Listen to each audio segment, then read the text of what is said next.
दोस्तों, अगर आप हमारे परिवार में नए हो तो चैनल को सब्सक्राइब ज़रूर कर लीजिएगा। ये घटना है अमन और मेरी। हम दोनों काफ़ी करीबी दोस्त हैं। हम शुरू से एक स्कूल में पढ़े हुए हैं।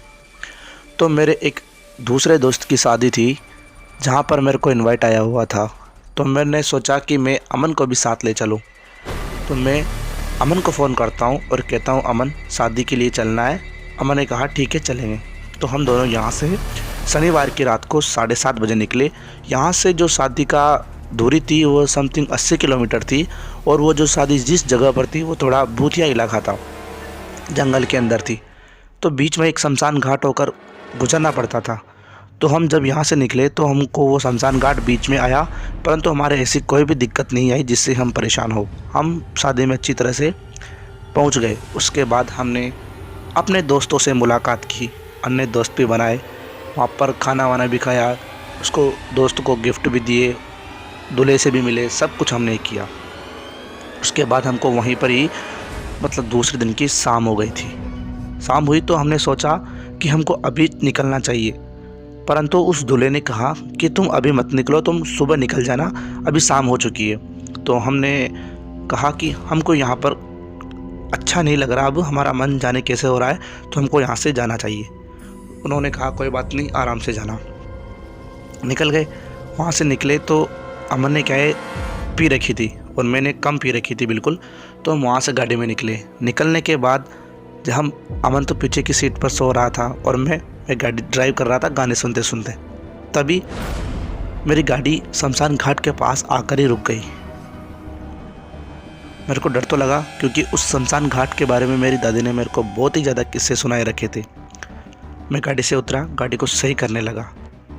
सही करते करते अमन भी उतरा और साइड में ही टॉयलेट करने लगा। उसके बाद मैं गाड़ी को साइड सही कर रहा था। मैंने अमन से बोल दिया था कि अमन गाड़ी के अंदर बैठ जा, तो बैठ गया। उसके बाद जैसे मेरी बिल्कुल भी नज़र नहीं गई और अमन एक दारू की बोतल लेकर शमशान घाट के पास जा रहा था। उधर मैंने उसको खूब रोका, परंतु वो नहीं माना और वो एक कब्र के ऊपर बैठकर दारू पीने लगा। अब मेरे को बहुत ही ज़्यादा डर लग रहा था उसको वापस लाने में, परंतु लाना तो था। उसके बाद मैं उसको लाया और गाड़ी में बिठाया कैसे भी करके। फिर गाड़ी चलाई, गाड़ी चलाई तो मैंने अभी तक कंफ्यूज में था कि उसके हाथ में चूड़ियाँ कहाँ से आई, क्योंकि मैं उसको जब कब्र में से लाया था तो उसके हाथों में चूड़ियाँ थी। अब मेरे को ये समझ में नहीं आ रहा था कि चूड़ियाँ कैसी है।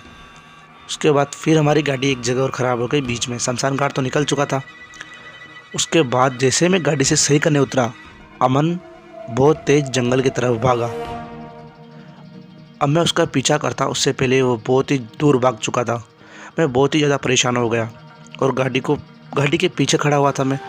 तो जैसे गाड़ी के पास आया, फिर से मेरे को आवाज़ आई अमन की, और वो आवाज़ कार के अंदर से आई हुई थी। मैंने जब देखा तो अमन कार के अंदर ही बैठा हुआ था। मैंने पूछा अमन तू?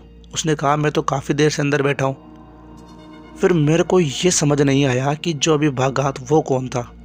फिर मेरे को ये अंधविश्वास सुन के मैंने ये सोचा कि ये मेरा ही कोई बहम होगा, मैंने पी रखी है इसलिए। तो मैं वहाँ अमन बैठा हुआ था, उसके हाथों में चूड़ियाँ थी।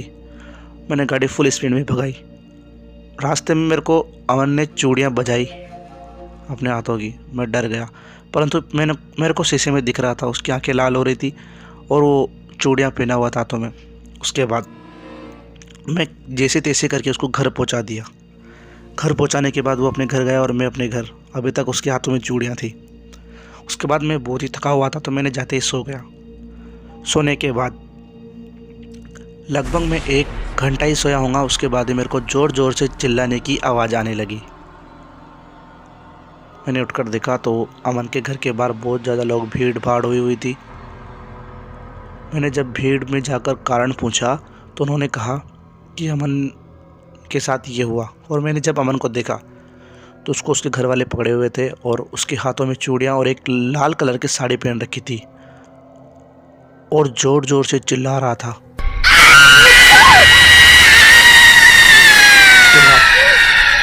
मैंने एक लक्ष्मण चाचा को फ़ोन किया। लक्ष्मण चाचा हमारे गांव के तांत्रिक हैं। उन्होंने अच्छे अच्छे भूतों को ठीक कर रखा है और ये तंत्र विद्या जानते हैं। तो उनको बुलाया तो लक्ष्मण चाचा आए।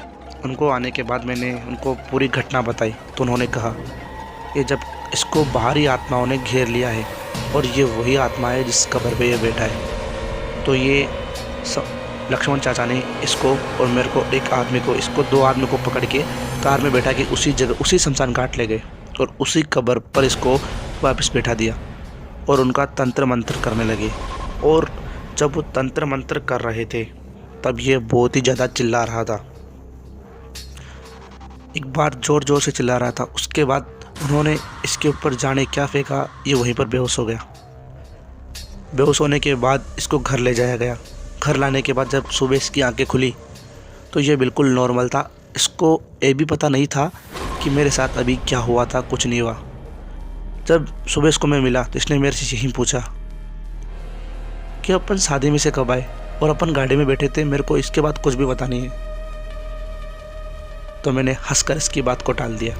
तो दोस्तों कहानी कैसे लगी, कहानी अच्छी लगी तो वीडियो को लाइक करना है, चैनल को सब्सक्राइब करना है और फेसबुक पे देख रहे हो तो पेज को फॉलो जरूर कर देना।